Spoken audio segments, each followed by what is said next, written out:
Hello friends, कैसे आप सब। मैं आशा करती हूँ आप सब बहुत अच्छे होंगे। जो कहानी मैं आपको सुनाने जा रही हूँ, जिसे पढ़कर आप भी सोचेंगे कि क्यों ना किसी ज़रूरतमंद की इसी प्रकार सहायता की जाए। तो फिर चलिए शुरू करते हैं। एक शख्स पैदल किसी रास्ते से जा रहा था। उसने देखा कि सामने एक बिजली के खंभे में पेपर चिपका पड़ा है और उसमें कुछ लिखा हुआ था। उसमें लिखा था, कल इस रास्ते से गुजरते वक्त मेरे 50 रुपये कहीं गिर गए। मुझे ठीक से दिखाई नहीं देता।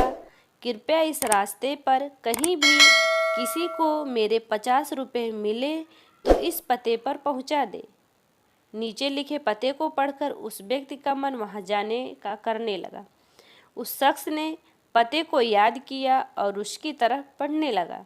वहां जाने के बाद जब उसने आवाज़ लगाई तो देखा कि एक गली में आखिरी में एक झोपड़ी है और वहां से एक बूढ़ी औरत लाठी के सहारे बाहर निकल कर आ रही है। उस शख्स को मालूम हुआ कि वो वृद्धा वहां अकेली रहती है। बूढ़ी औरत के सामने आने पर उस शख्स ने कहा कि माँ जी, आपके 50 रुपये जो गिरे थे वो मुझे मिले हैं। ये रहे आपके 50 रुपये।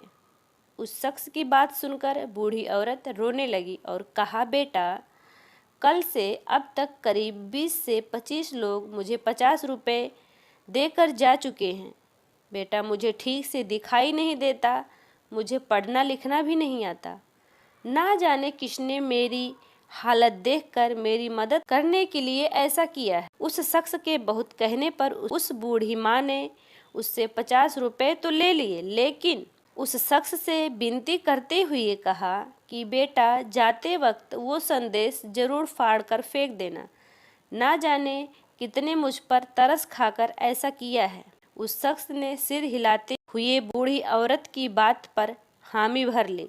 थोड़ी दूर जाने के बाद वो शख्स सोचने लगा कि आखिर मुझसे पहले आए उन 20 से 25 लोगों को भी तो उस बूढ़ी औरत ने वो संदेश फाड़ने को कहा होगा, लेकिन किसी ने उसे अब तक फाड़ा नहीं, तो फिर मैं क्यों फाड़ दूं?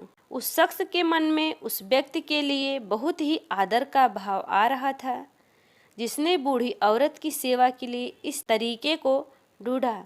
फिर क्या था, उस शख्स ने भी बिजली के खंभे में लगे उस संदेश को वैसे ही रहने दिया।